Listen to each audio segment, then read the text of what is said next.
As I said, we're just gonna wait a few more minutes to see if there's anyone else joining. I see there's a few people still in the waiting room.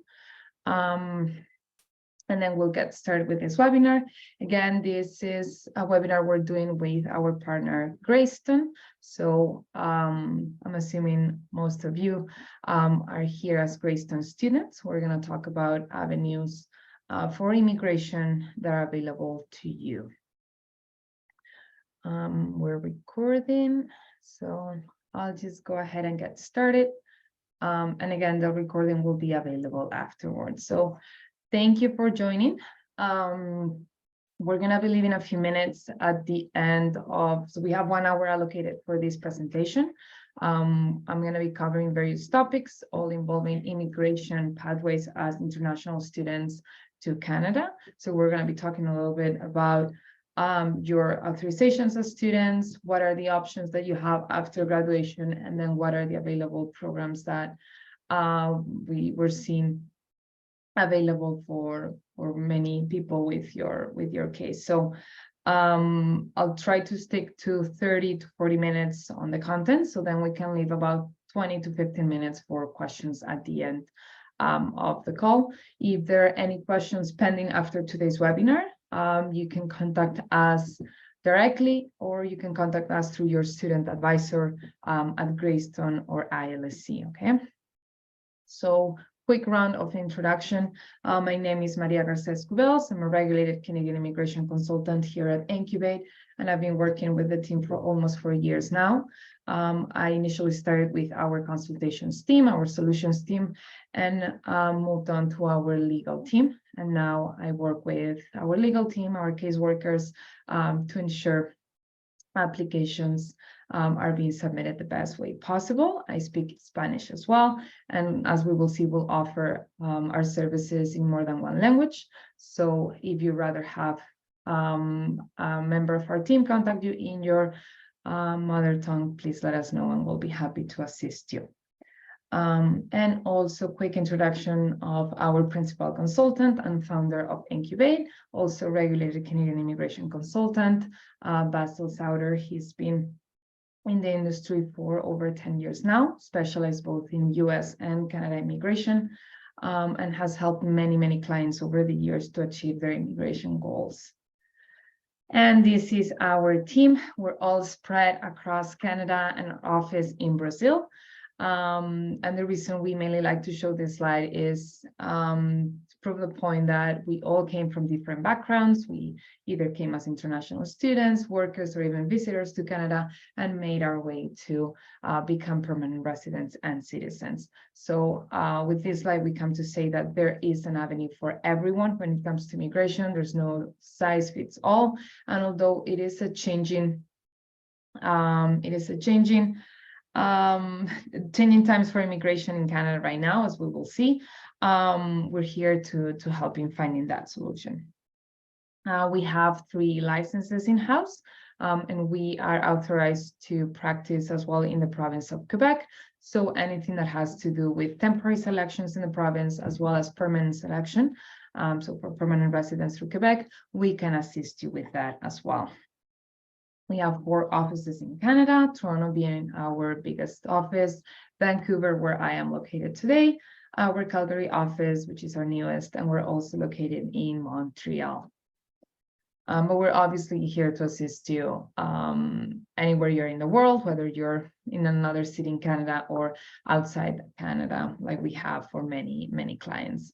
So we have processed many applications over the past 8 years, and we have a close relationship with Greystone that's been going for over 7 years now. So we have assisted not only their students, but also the staff when it comes to any immigrations and visa related questions. We offer these webinars usually every month, every 2 months, to assist Greystone students with any questions and just sort of keep you updated with what are the latest immigration trends, and make sure you are informed and educated on what are the steps, what are the possible avenues that you could have for immigration. We will be covering generic programs today. So what we may be discussing today might not be your right avenue. And for that, we offer consultation and assessment services that we'll be discussing towards the end of this session. But just to ensure you that we're here to assist you. And if there are any case-specific questions about your situation in Canada, authorization to work, permits, please make sure to email us or forward us those questions through your student advisor directly, because we have a dedicated mailbox for Greystone staff. We offer our services, as I was mentioning, in 5 languages, so English, French, Spanish, Portuguese, and Arabic. So we're happy to assist you in any of these languages. And when it comes to our services, we have 2 main divisions. We have the Temporary Resident Service Division and the Permanent Resident Service Division. Temporary residence, anything from study permit, TRVs, electronic travel authorization, and extensions of this. And permanent residence, anything from our consultation and assessment services to provincial, federal applications to citizenship. Now let's start with the basics. Most of you, I'm assuming, are already in Canada and should already know most of these items, but let's just go through this together. And again, if there are any questions, you're free to leave them in the chat, and we'll be covering them towards the end of this call. Study permits are required for all programs or all those who are going to study programs that are over 6 months in duration, whether that's in all provinces, including Quebec. But in the case of Quebec, if we're attending a program that's over 6 months in duration, we will also need a CAQ, which is an acceptance from the Ministry of the province. The CAQ must be obtained prior to the study permit if we're going to study in Quebec.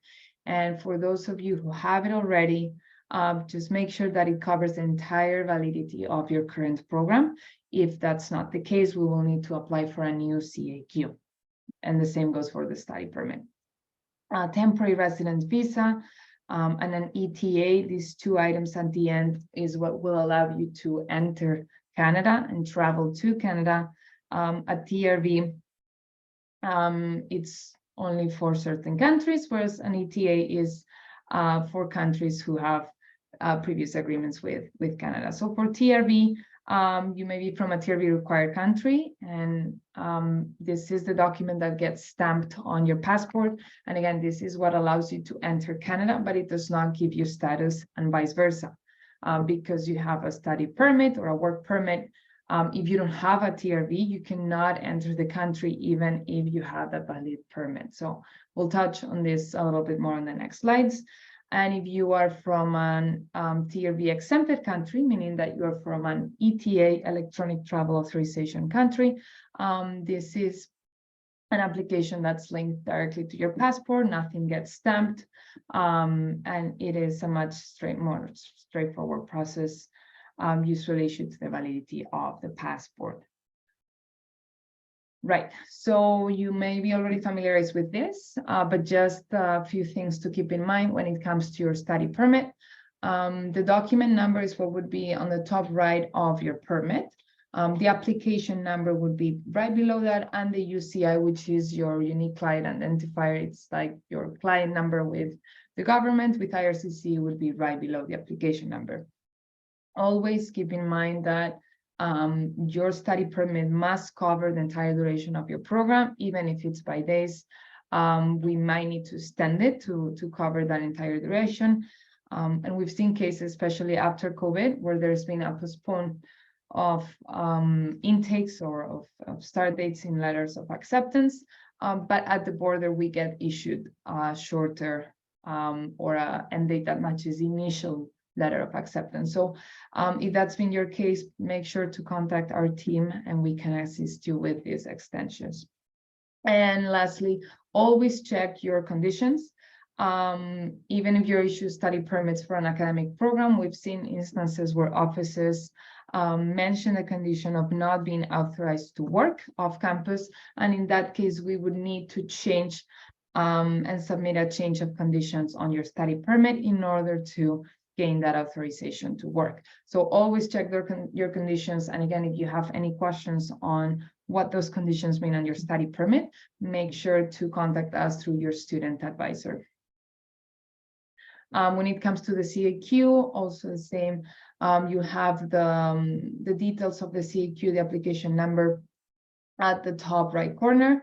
But most importantly, usually in the first or second page, you'll find the validity of the CAQ and the level for the program that you applied for.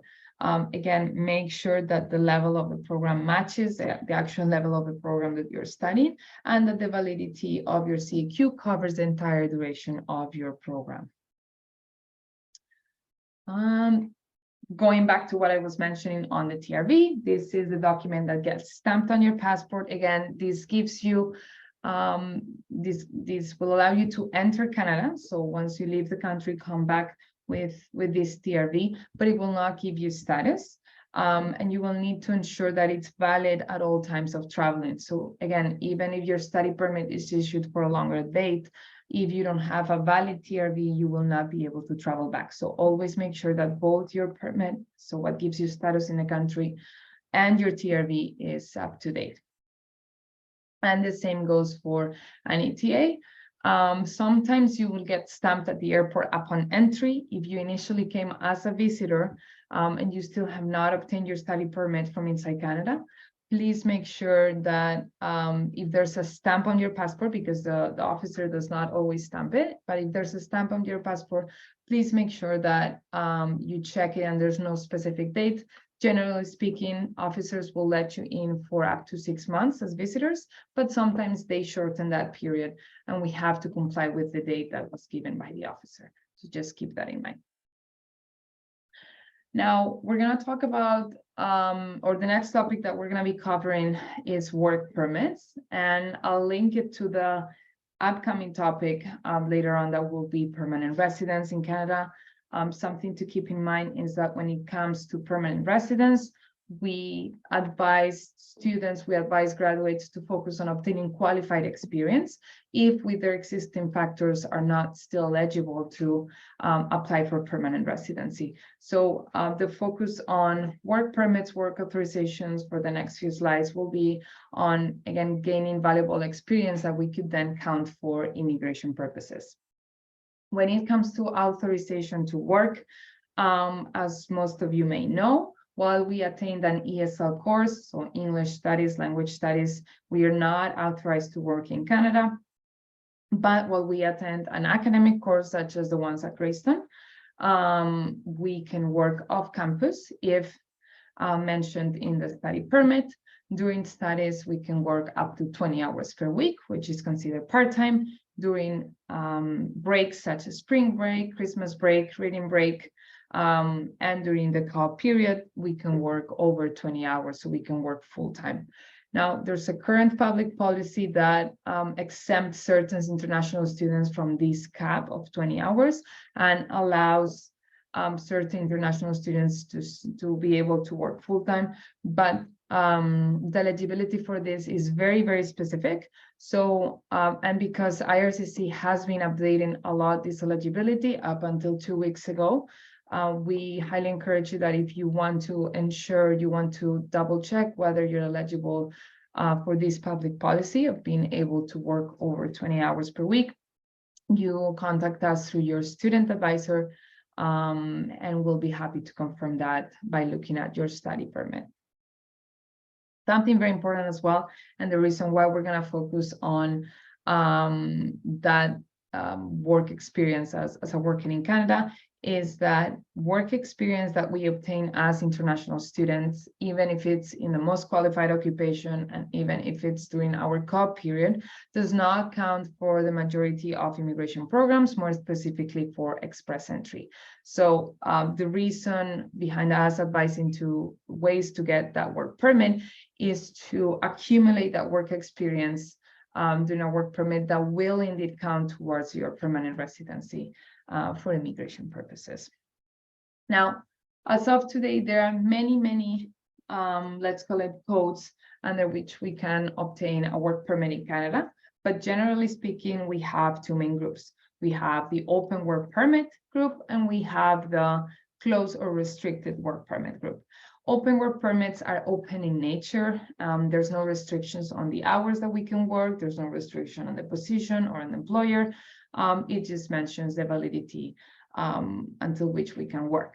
Samples of this open work permits are the famous post-graduation work permit. For those of you who are graduating by August from Greystone, Montreal, you would be eligible for that post-graduation work permit. So take advantage of that. And then other examples of these could be, for example, open work permits of accompanying spouses to Canada if we are attending Greystone, Montreal, or public schools in Canada. Now, for those of you who are not eligible for the post-graduation work permit and you're attending other Greystone campuses, such as the one in Toronto or Vancouver, there are other options that we can consider, but we would be looking at the second group, which is the closed work permit group. Now, a closed work permit can be restricted based on the position or based on the employer, generally speaking. So we're going to focus on the second one, which are employer-specific work permits. Employer-specific work permits are issued based on many reasons. And within this category, we see two main subcategories, let's say. So we have the temporary foreign worker program, which allows foreign nationals to apply for closed work permits based on LMIA, labor market impact assessments. This is employer sponsorship, and it's a process that I will explain in the next slide in depth. And that we have seen that a lot of Greystone graduates have been opting on for the past few years. We have a lot of successful stories from clients, Greystone graduates, who opted for going for an LMIA and are now on the way of becoming permanent residents because of this experience that accumulated with a closed work permit. But then we also have subcategory number 2, which is under the International Mobility Program, which involves all possible LMIA exemptions. So different codes based on international free trade agreements that Canada may have based on Canadian interest, based on different categories that exempt the employer from needing to sponsor the foreign national and allows this foreign national to directly apply for a work permit. We have put here examples of this, of the International Mobility Program. As I said, it could be based on the international agreements that Canada has with that country. For example, the famous CUSMA agreement between Mexico, the US, and Canada, previously known as NAFTA. We have a free trade agreement with Colombia, with Chile, Panama, Peru, Korea. So there's a long list of these. We would have to check whether your country of nationality is covered by this agreement. And again, it would exempt your employer from needing to sponsor you if you meet the requirements of this agreement and if you are a citizen of one of these countries. It could also fall under category of Canadian interests. So my favorite one here would be the Francophone mobility, which is called C16, which exempts foreign nationals from needing that LMIA if they can demonstrate an upper intermediate level of French. Now, the requirements for this specific code is to have a B2 in French and a job offer outside of Quebec. Okay, this is only applicable to provinces and positions outside of the province of Quebec, a B2 in French, and regardless of our nationality, of our age, we would be eligible to apply for this code C16 and obtain a closed work permit that will allow us to accumulate qualified work experience. And then there's other categories such as the intra-company transfers and the International Experience Canada, which is again country specific. Some of you may be eligible for this IEC category. A lot of European countries fall under this category, and is where we find the working holiday, the young professionals, or the international co-op. Again, this is just a very, very broad overview. There's a very long list of these codes available to you. We would just have to check which one you would fit under based on your nationality, based on your French proficiency, or based on the type of job offer that we are obtaining if we're talking about the LMIA. Now, let's talk a little bit more about this sponsorship process, the LMIA, the Labor Market Impact Assessment. It's important to understand that this is mainly an application done between the employer, the Canadian employer, and the government. We're not involved in the immigration part of or branch of the government. Here we're involved in ESDC, which is Employment and Social Development Canada. And it's a process by which the employer has to demonstrate to the government that they have tried to hire someone in the Canadian labor market and they have not been successful at it. Hence, we're requesting to hire a foreign national to fulfill this position. For that, they will have to offer the foreign national the median wage for that position. They would have to advertise the position for 4 consecutive weeks in 3 different platforms, and they will have to submit an application stating and demonstrating why they were not successful of finding any Canadian citizens or permanent residents, and hence they need to hire foreign national. We have, as I mentioned, we have processed LMIA applications for employers of Greystone graduates. So it's something that you can definitely consider if you have been with your employer for a while, or if they are open to supporting this application. Please feel free to contact us and we can tell you more about the process. We can walk your employer through the requirements process and what they need from the end. Now, once the first part is over, once the LMIA is approved, so again, between the employer and ESDC, we can then take that LMIA and apply for a closed work permit. And then this closed work permit will be submitted to IRCC, which again is the immigration branch of the government. Depending on your nationality, we would advise you to either submit your application online or go to the border to process and get your permit processed there. So it is a good opportunity if your employer is open to support in this. I know a lot of employers are a bit skeptical about the process, but nothing to be scared of as long as you understand what are your requirements as your employer, what wage you need to offer to the foreign national, and what you need to comply with to be eligible for this program. Let's jump in now to the topic of discussion, which is permanent residency. Generally speaking, these are the main avenues of immigration to Canada. We find that we could either immigrate with our already existing experience in Canada, so from being a student, from being a worker. We could also immigrate as a skilled professional, so with our skills, language, previous experience, and education. We could also consider the business entrepreneur avenue, so the business immigration avenue. And then we jump into the family sponsorship, where we find spousal sponsorship under the spousal sponsorship class, or the family immigration. Only certain relationships within our family could be eligible for this category. And lastly, we'll have the refugee and asylum class. But we're going to be focusing today on the first two, which is how can we immigrate with our student work experience in Canada, and along with our skill sets, our previous experience, previous education, and languages. So within this breakdown, so within that economic class that we just discussed, there are different avenues that we can consider for immigration, perhaps demonstrating an advanced level of one of the official languages in Canada. We could also consider demonstrating an upper intermediate level in both official languages. And again, this is just an overview. I'll be showing you a little bit more in depth the breakdown and the combination that we need to have for each of these avenues. We could also go through the study in Canada avenue, working in Canada, so using that qualified work experience to immigrate. We could also go through a provincial program if you have a job offer in Canada, or we could consider moving to a small province and obtaining a job offer there and going through that provincial or community program. Let's talk about express entry, which is the system by excellence used by the government to select candidates under the economic class.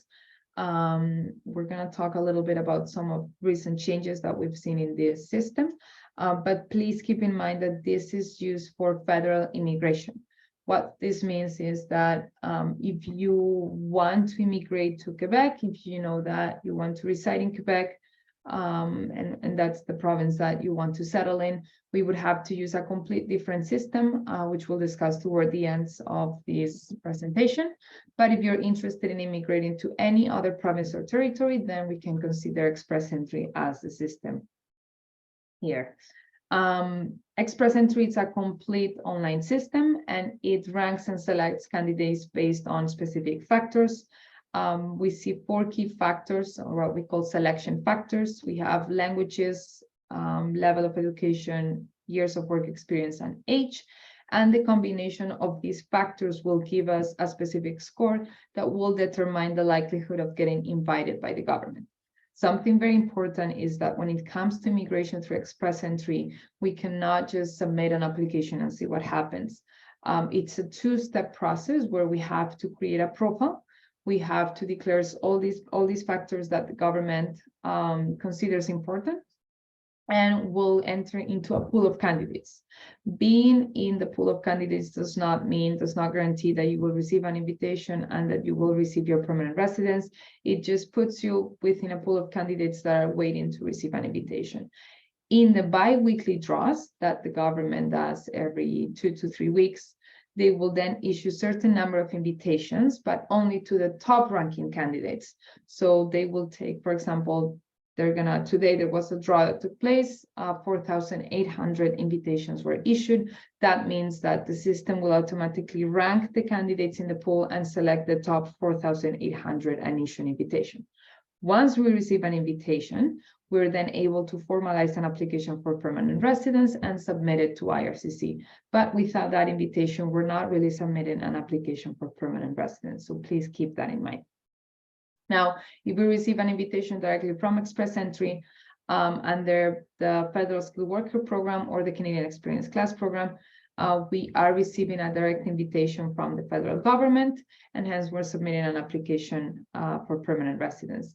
The reason I mention this is because there's also the option to get selected from a provincial level, which will add an extra step in this whole process. Now, talking about the factors, to demonstrate your level of languages, as you may know, 2 official languages in Canada, English and French, we can take one of the 2 accepted languages exams per language. For English, we can either take the IELTS General Training or the CELTIP General Test. There's a 3rd exam coming in that will also be eligible for demonstrating this level of proficiency, but for now, these 2 are the official ones. And for French, we can take either the TEF Canada or the TCF Canada, different from the ones we have to take for Quebec. So keep that in mind. Oops, my apologies. There we go, sorry. Something to keep in mind here is that language is the most important factor in your Express Entry profile. So please make sure to maximize or at least prepare for that language test to maximize that score. When it comes to education, we can also claim points for our level of education, whether that's outside education or inside Canada education. For education that's been completed outside Canada, we need to do what we call an ECA, an Educational Credential Assessment, which is an equalization process of your foreign credentials into Canadian standards. Obviously, for all education completed inside Canada, we do not require to go through an ECA process. Also, work experience, very important. We need to make sure that it's qualified and classified in a tier 0, 1, 2, or 3, which will explain in a second what it means. And we can claim points for experience that's outside or inside Canada. But remember that for inside Canada application, it needs to be under a work permit. So we cannot count the experience that we gain as students. And lastly, age, we put it last because we can't really do much about it. But unfortunately, it also affects our overall score. Once we reach the age of 30, we start losing 5 points for every year that we turn. And once we reach the age of 40, we start losing 10 points.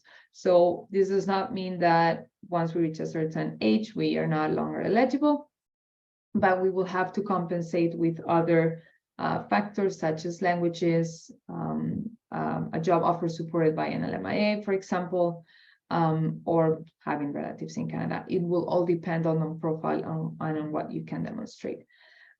Something to keep in mind as well is that the current selection draws for the two programs that I mentioned are 490 and above. More specifically, the one today was for 488 points. So this is the new normal that we're going to start to see is selection for between 480 and 490 points. So we should always aim to have that score.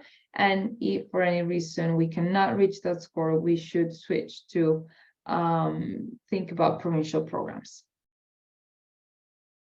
Now, these selection factors, what we have listed here is the way that you can maximize the combination of these factors to get to that score that we were talking about, 480 to 490 points, demonstrating an upper advanced level of one of the languages, so a CLB 9 or even a 10 nowadays, demonstrating a high level of education, whether that's a master's or a combination of your bachelor's degree from back home with your one-year diploma from Canada, whether that's in a public or a private institution. What this means is that the points that we get for transferability factors for a master's, we get the same amount of points for the combination of your bachelor's plus diploma.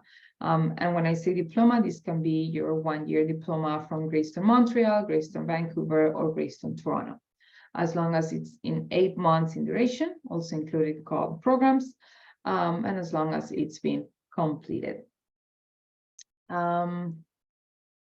Now, let's talk a little bit about what are the recent changes on the NOC system. Not so recent anymore because they were implemented in November.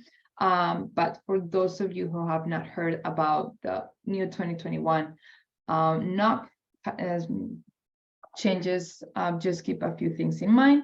We switched from a 5-digit classification to a 6-digit or category system, and we switch from a letter structure to a tier structure. The purpose of this is to better reflect what are the training, experience, and requirements needed for each of these positions. And for those of you who are not familiarized with the NOC system, NOC stands for National Occupational Classification, and it's a system that the government uses to classify jobs and group them by different categories. So the changes that were implemented November last year and that are now in place and that we should refer to when it comes to determining qualified experience in Canada are tiers 0, 1, 2, 3, 4, and 5. So keep in mind that jobs that are classified under tiers 0, 1, 2, and 3 are considered qualified for immigration purposes, whereas 4 and 5 positions are not considered qualified.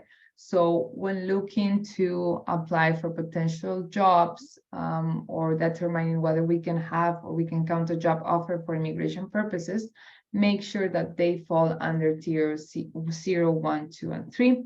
If they don't, we would have to look at other options such as provincial programs that take certain occupations classified as tier 4 and 5. And for that, we advise you to contact us so we can confirm what program you would fall under. These new changes were implemented to better address Canada's labor needs, such as the shortage that we see in certain industries, which brings me to, these are just some examples that I will skip here, brings me to the changes that are coming to the express entry system. Now, express entry has been very successful for the past 8+ years. The way it has been selecting candidates is based purely on a score. So if we met the cutoff score that was being asked at that specific time, we would get an invitation to apply and we could then formalize and submit that permanent residency application. However, IRCC has announced that as of June of this year, so in a couple of weeks, new changes are coming in place to the selection of candidates. And we are going to start to see candidates being invited based on their position. This is the biggest change that's coming in place.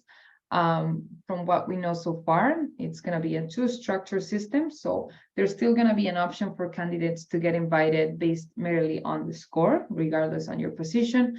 But IRCC is going to allocate part of those invitations to apply to those who have experience in certain sectors that are currently lacking labor in Canada.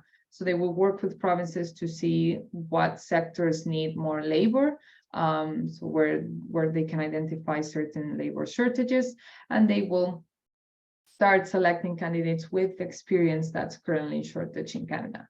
So this is coming into place anytime now. And we need to inform you of this because this will potentially change the way candidates are selected. However, there's also been announcements that French-speaking candidates will also be prioritized in the express entry system. We still don't know if there's going to be a specific program for that or if more points are going to be allocated for French proficiency, but there's been rumors that they will prioritize French speakers as well. And also those who show Canadian experience and ties to Canada will have a way to be prioritized. These last two measures, again, we have not heard any official announcements on how they will be done. But the biggest change that we expect in the next 2 weeks, I'm going to say in the next month, is those occupation-specific draws. Something also very important, just because we discussed French a couple slides ago, is that having an upper intermediate level of French, so a B2 French, which is equivalent to a CLB7, in combination with an intermediate level of English, can give you more points than having a job offer supported by an LMIA in Canada. What we intend to say with this is that if, for example, we're losing points due to age, and we need to compensate with additional factors, we cannot really consider going to school again, or we cannot get that support from that employer, we should definitely consider getting that upper intermediate level of French. Will give us 50 bonus points under transferability factors, but also 12 additional points for having that second language. So a total of 62 points will be awarded if we can demonstrate this level in French. This will significantly boost our score, and it will also, remember, make us eligible for that LMIA exemption code C16 that I was mentioning earlier.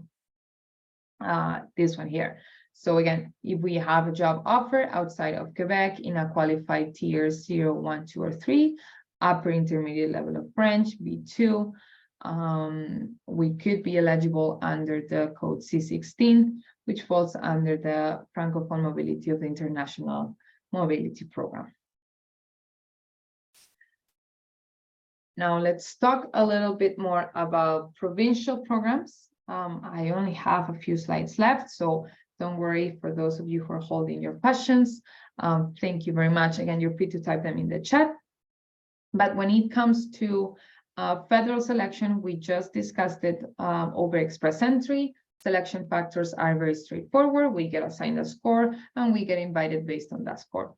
Now, if express entry is not our ideal avenue for points reasons, meaning we cannot reach the score that's currently being requested by the government, we can look into potential provincial nominee programs. So each province has around 4 to 8 programs that they use to select candidates. And just like they have jurisdiction over their healthcare system, their education system, they also have a say on the selection of immigration that comes to that province. We have classified here the top 4 avenues that we see for provincial immigration. But something to keep in mind is that this is an added step to the overall process that I explained. So what we're adding here is a first layer of selection. Now we're no longer getting invited directly by the federal government, we're getting invited by the provincial program or by the provincial government. And for that, depending on the province, we need to either submit an expression of interest, meaning submit a profile with that province, or we need to have a valid express entry and get invited directly by the province. Generally speaking, we could apply, or we could get invited by a province if our experience is in an in-demand occupation in that specific province. Provinces like Ontario, Alberta, and Saskatchewan have programs dedicated to just experience of foreign nationals in one of the in-demand occupations, and generally speaking is in qualified occupations classified as tier 0, 1, 2, 3. Again, this is for outside Quebec. We could also get selected and apply under a provincial nominee program if we have a job offer from a qualified employer in the province. Provinces like Ontario are highly demanded nowadays, and they require to have a specific score within their expression of interest system on top of having a valid job offer. Other provinces do not look at this, such as Alberta. There's no scoring system in Alberta. British Columbia does have a scoring system, but it's not as demanded as Ontario. So again, there are different options, and depending on where your employer is based, we can consider a provincial program or another. We also could immigrate through having work experience in that province. For example, the Ontario skilled trade stream allows us to be eligible under this program. Does not require much score as of the latest draws, but requires us to have 1 year of experience with that employer in the job position that we're being offered.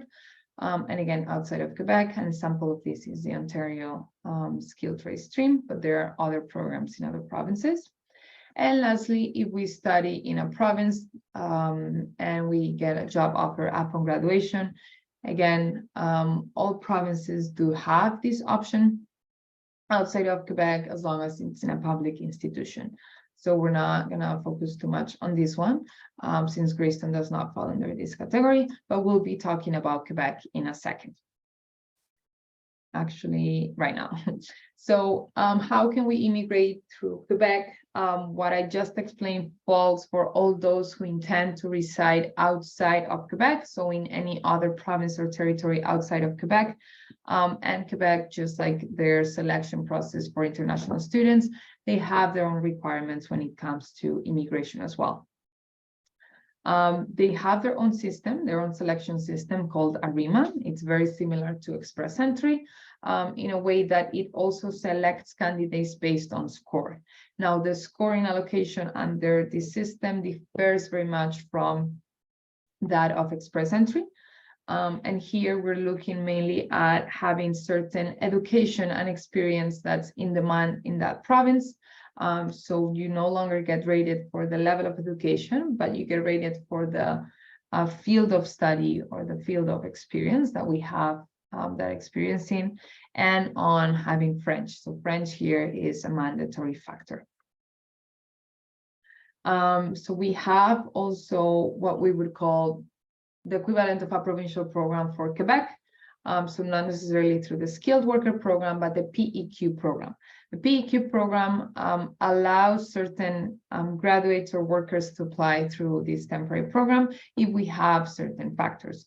For the temporary worker one, we need to demonstrate an upper intermediate level of French, a B2 in the two categories of speaking and listening. We need to have 2 years of work experience preceding the application in a work permit in that province. We need to hold a valid work permit at the time of application, and we need to have that experience and be working in a position that's classified as 0, 1, 2, or 3.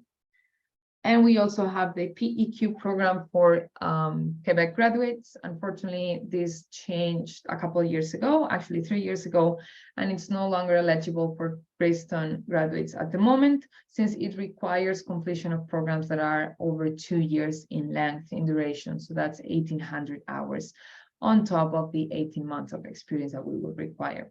And there's also a stream for master or PhD graduates, which reduces the time of experience from 18 to 12 months. Now, we're going to move on to the section questions, but before we do so, just want to quickly talk about our consultation and assessment services. What I gave you today, it's a very rough overview of what options you would have to migrate to Canada. As you saw, there are many avenues, there are many programs. There's many changes coming in as well. So our recommendation is to sit down and look at your circumstances so we can assess your case and provide you with tailored options for your specific case, for your specific circumstances.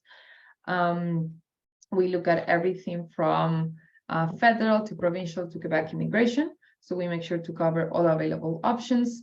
And we keep you up to date with what are the latest immigration changes, especially nowadays that we've seen IRCC announcing these changes. You can book a consultation through our website directly, or you can contact us to the email address that I'll be providing in a couple minutes in our last slide. And you can mention that you attended to this webinar, that you are a Greystone student, and that you'd like to, or you're interested in understanding more about our consultation and assessment services.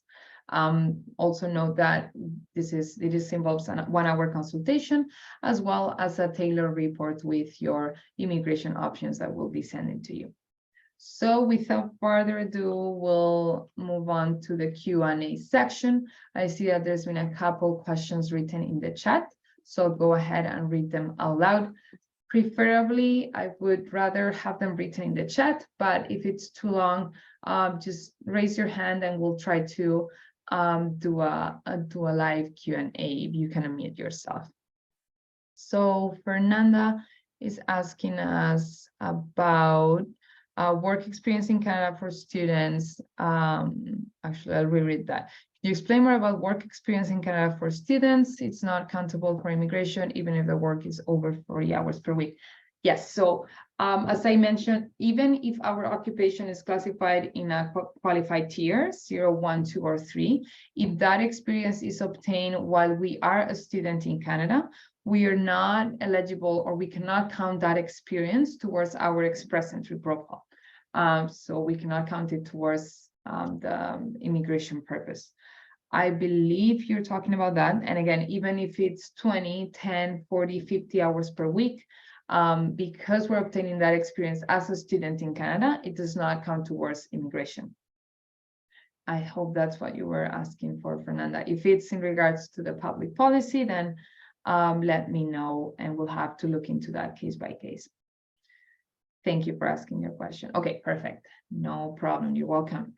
More questions, don't be shy. We have about 10 to 15 minutes to answer questions. So any questions related to your authorization to work, conditions as a student, extensions, breaks, PGWP, now is the time to do them. I'll leave you a few minutes in case you're typing long questions. But as I said, if you prefer to unmute yourself and ask it directly, we can do that as well. So I'll give a couple minutes.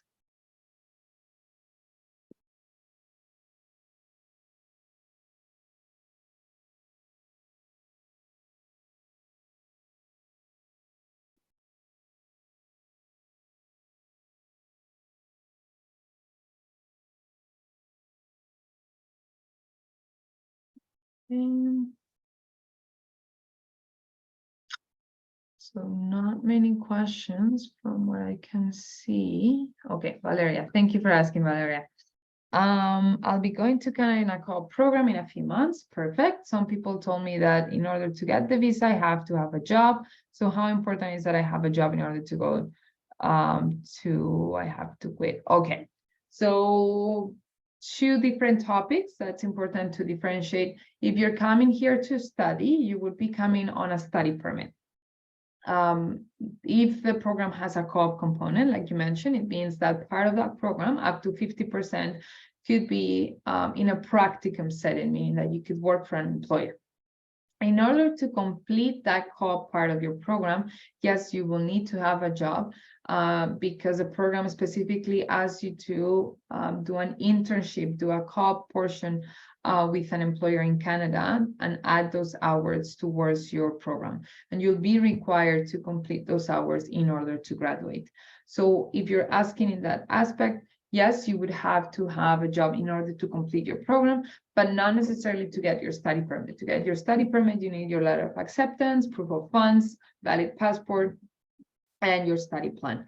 Now, if you're asking about getting a work permit after you graduate, depending on your country of nationality, you may be eligible for the International Experience Canada, which does not necessarily require you to have a job. But you may be required to have a job offer in order to apply for that closed work permit that we were talking about. So applying for a work permit based on a job offer. If that's the case, yes. But again, this comes after you graduate. There's nothing to do with your study permit or your conditions as a student. This would be after graduation, after you finish that program. And I hope I have answered that question. So again, two completely different things, the co-op portion of it, and then the after graduation. Leslie's asking for Quebec, for the RIMA profile, the work experience gate as international student counts. No, it also needs to be experience that you gained here as a worker. However, your experience as an international student outside Canada, so if you were a student outside, as long as it was paid and in a qualified occupation, it does count. And the same for express entry. If we have experience outside gained as a student, as long as it was in a qualified occupation and it was paid, we can count it. It's just the experience inside Canada we cannot count for none of the immigration programs. More questions.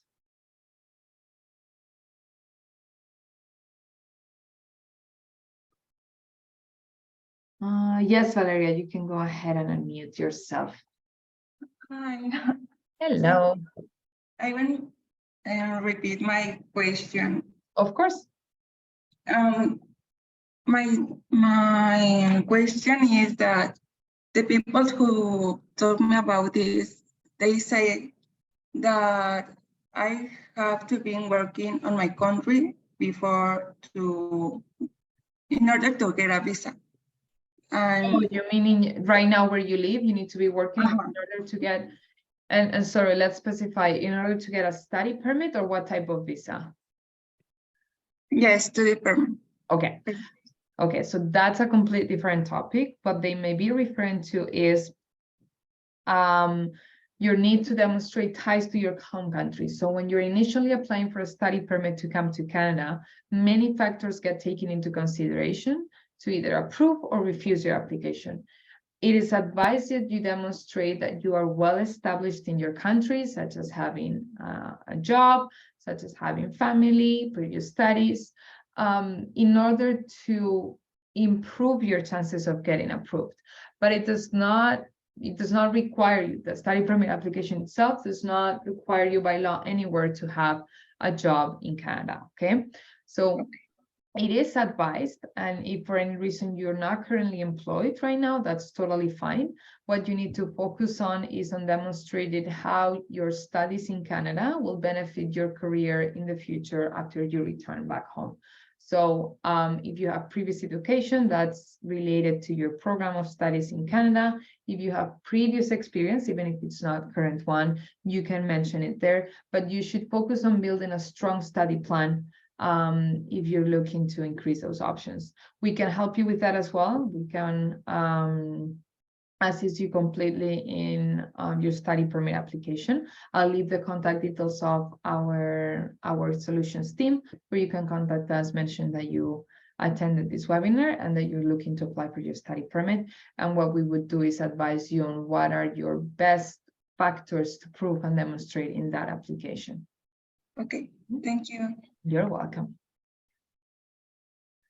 Perfect. Leslie has, what about the work experience gain implied status for RIMA Quebec? Because I graduated from Greystone Montreal and I work. Yes. So while you work for your post-graduation work permit, you can count that experience both for express entry and Quebec. As the moment you submit your post-graduation work permit, not necessarily the moment you graduate, but when you submit your PGWP application, that experience that you start gaining counts towards your permanent residency claimable experience. As long as, again, you submitted an application while you were still holding a study permit, meaning you did not have to submit a restoration of status application. And as long as you were not out of status when you submitted your PGWP application, and of course, assuming that you were inside Canada.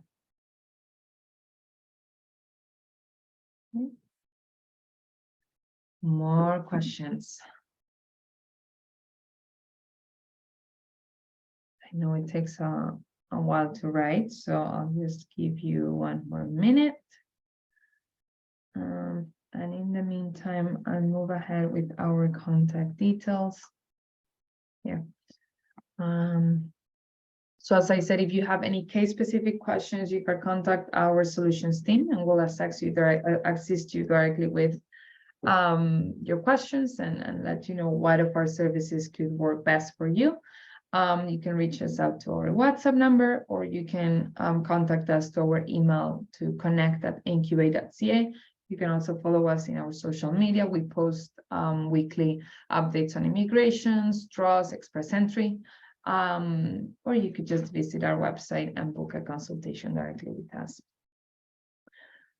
All right, so I don't see any other questions being written in the chat, so I'll assume that we are good with questions there. So as I mentioned, this webinar has been recorded, so we'll be sharing the recording to all attendees if you want to go through the content up to this webinar afterwards. And as I said, contact us if you have any case-specific questions. If they're not immigration related, if they have to do with your authorization to study or work, extensions, breaks for studies, you can forward us those questions to your advisor and we'll assist you. And if not, we'll assist you through one of our consultation services. So thank you so much for joining today. We will be looking forward to working with you with any of our services. And I wish you all a great rest of your week. Yes, there's no more questions, so perfect. Thank you, everyone. Have a great rest of your day and great rest of your week. Take care. Bye-bye. Thank you.